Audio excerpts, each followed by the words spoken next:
नमस्कार दोस्तों, स्वागत है आप सभी का। दोस्तों, आज की इस वीडियो में हम जानने वाले हैं कि संलग्नक 12, 13, 14 जो कि संशोधन, विलोपन और परिवर्धन है, इसको किस प्रकार भरना है और इसको भरते वक्त किस प्रकार की सावधानी रखनी है। चूँकि एक नोट जैसा कि आप देख रहे होंगे PDF, इसमें कुछ पॉइंट्स दिए हुए हैं, इसी के हिसाब से हमको भरना है ताकि किसी भी प्रकार की त्रुटि ना हो और स्पष्ट रहे फीडिंग के वक्त, ताकि आसानी हो और किसी भी प्रकार की गलती ना हो। तो इसमें हम पॉइंट वाइज इसको समझेंगे, इसलिए आप वीडियो में लास्ट तक बने रहें। और अगर आप हमारी वीडियो को पहली बार देख रहे हैं तो चैनल को सब्सक्राइब करें। इसमें सबसे पहला ऑप्शन है, प्रत्येक कागज़ पर पृष्ठ संख्या लिखते रहें। प्रत्येक कागज़ पर आपको पृष्ठ संख्या लिखना है ताकि आप कभी भी उसको किसी पृष्ठ को देखना चाहें तो आसानी से आपको मिल जाए और उसमें स्पष्ट चीज़ें हों। दूसरा है, सूची के अंत में कुल महिला कुल पुरुष तथा दोनों का योग लिखना है। सूची के अंत में आपको कुल महिला कितनी है, कुल पुरुष कितने हैं तथा दोनों का योग कितना होगा, ये चीज़ लिखना है जब आप परिवर्धन, संशोधन या अपमार्जन बनाएंगे। अगर आपको लगता है कि आपने कोई चीज़ गलत लिख दी है तो तीसरा पॉइंट यही है, कटिंग BLO सुपरवाइजर द्वारा प्रमाणित होगी। अगर आप किसी भी प्रकार की त्रुटि कर देते हैं, उसको काट देते हैं, तो उसमें सूक्ष्म हस्ताक्षर होगा आपका और सुपरवाइजर का, वहाँ पर इसको ध्यान देना है और करना है। अगला है, अपमार्जन एवं संशोधन। सूची में निर्वाचन नामावली की क्रम संख्या स्पष्ट रूप से अंकित रहनी चाहिए। अपमार्जन एवं विलोपन तथा संशोधन में वही नाम लिखे जो मतदाता सूची पर अंकित हो।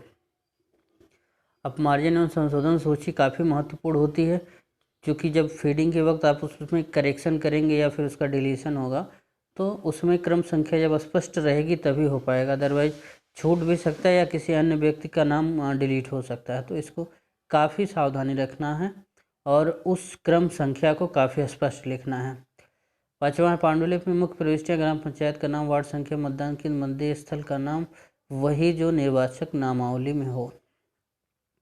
अब उसमें जो मुख्य प्रविष्टियां हैं उसमें ग्राम पंचायत का नाम, वार्ड संख्या, मतदान केंद्र, मतदेय स्थल का नाम, ये सारी चीज़ें भरेंगे स्पष्ट तौर पर।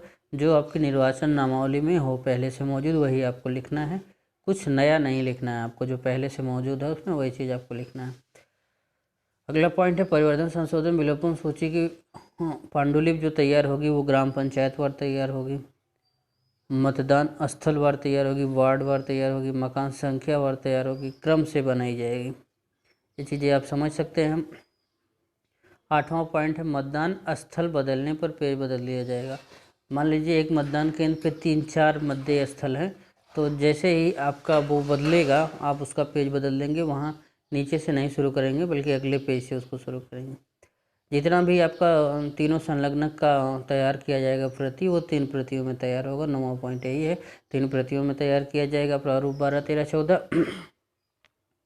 10वां, यदि किसी BLO या सुपरवाइजर द्वारा संख्या गलत भी प्रेषित की गई है तो भी परिवर्धन, अपमार्जन, विलोपन, संशोधन सूची बनाते समय सही व्यक्ति का ही नाम जुड़े या कटे। संख्या कुछ यदि कम या ज़्यादा होती है तो कोई समस्या नहीं है।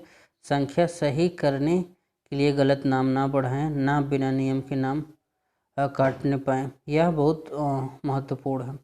ऐसा प्रश्न तमाम BLO भाई कर रहे थे कि उनके यहाँ गलत सूचना चली गई है या फिर BLO ऐप पर भी गलत सूचना सबमिट हो गई है, तो ऐसे में उनको घबराने की आवश्यकता नहीं, ये कोई बहुत बड़ी समस्या नहीं है। आप परिवर्धन, अपमार्जन, विलोपन सूची जब बनाएंगे तो उसमें आपको सही व्यक्तियों का नाम लिखना है, उसमें ना तो कोई आपको गलत नाम बढ़ाने हैं और ना ही किसी व्यक्ति का नाम गलती से काटना है। ये दोनों चीज़ें काफ़ी महत्वपूर्ण है और इसको ध्यान देना है। अगला है, परिवर्धन, अपमार्जन सूची बिल्कुल सही बने। ये सारी चीज़ें ऊपर की बातों से ही क्लियर है कि उसमें सही सही बनाना है, किसी भी प्रकार की त्रुटि ना हो। अगला पॉइंट है, मतदान केंद्र व मतदान स्थल पर बहुत ध्यान देना है। यह आपकी मतदाता सूची में लिखा रहता है, ध्यान से देख लिए। एक मतदान केंद्र पर कई या एक से ज़्यादा मतदान स्थल अर्थात बूथ होते हैं, यह आपकी मतदाता सूची में अंकित रहता है। मतदान केंद्र व मतदान स्थल का नंबर वही भरें जो आपको दी गई मतदाता सूची निर्वाचन नामावली में लिखा गया है। इसमें किसी भी प्रकार का परिवर्तन करने पर मतदाता सूची त्रुटिपूर्ण हो जाएगी। इस पॉइंट का मतलब यह है कि एक मतदान केंद्र पर कई मतदेय स्थल होते हैं और उस पर आपको जो नाम अंकित करना है, जो भी चीज़ें अंकित करनी है, जो पूर्व की मतदाता सूची पर जो है वही अंकित करना है, कुछ नया अपनी तरफ से नहीं करना है, नहीं तो मतदाता सूची गलत हो जाएगी। इसकी काफ़ी सावधानी देखनी है, करनी है, ताकि किसी भी प्रकार की त्रुटि ना हो। अगला पॉइंट है मतदान केंद्र, ग्राम पंचायत, मतदान स्थल, संबंध वार्ड एवं वार्ड संख्या, मतदाता क्रमांक वही लिखना है जो निर्वाचन नामावली या मतदाता सूची में दिया गया है। इसमें कोई परिवर्तन नहीं करना है, इसमें नाम और संख्या वही लिखे जो मतदाता सूची में है। अगर किसी व्यक्ति का आप अपमार्जन या फिर संशोधन करते हैं तो उसमें आपको मतदाता क्रमांक वही डालना है जो पूर्व की निर्वाचक नामावली आपको दी गई, उसमें जो उनकी क्रम संख्या है, उनका जो नाम संख्या है, जो भी स्थिति है वही भरना है, किसी अन्य का नहीं भरना है, या फिर अगला नया वाला जोड़ के आपको नहीं भरना, नहीं तो गलती हो जाएगी। आप जो पूर्व की निर्वाचक नामावली आपको दी गई उसी के अनुसार आप क्रम संख्या भरें, मध्य स्थल का नाम भरें, जो भी चीज़ें हैं, ताकि किसी भी प्रकार की त्रुटि ना हो, क्योंकि अलग भरने पे गलत नाम कट जाएंगे या फिर गलत नाम बढ़ जाएंगे। अगला पॉइंट है प्रारूप में सभी प्रविष्टियां बिंदुवार सही भरी जाएं। जितनी भी प्रारूप में प्रविष्टियां भरनी है उसको बिंदुवार सही सही भरी जाएं, और इसका काफ़ी ध्यान देना कि क्रमशः देखकर उसको पॉइंट पॉइंट लिखा जाए। उपरोक्त त्रुटियां करने पर संबंधित के विरुद्ध विभागीय कार्रवाई की जाएगी। ये 15वां है। अगर किसी भी प्रकार की कोई त्रुटि होती है तो मानवीय त्रुटि होती है तो उसमें कोई बात नहीं, लेकिन अगर कोई व्यक्ति जानबूझकर गलती करता है, किसी गलत व्यक्ति का नाम मतदाता सूची में दर्ज कर देता है और किसी ऐसे व्यक्ति का नाम जिसका मतदाता सूची में नाम होना चाहिए लेकिन उसका नाम काट देता है, तो उसके विरुद्ध विभागीय कार्रवाई भी की जा सकती है।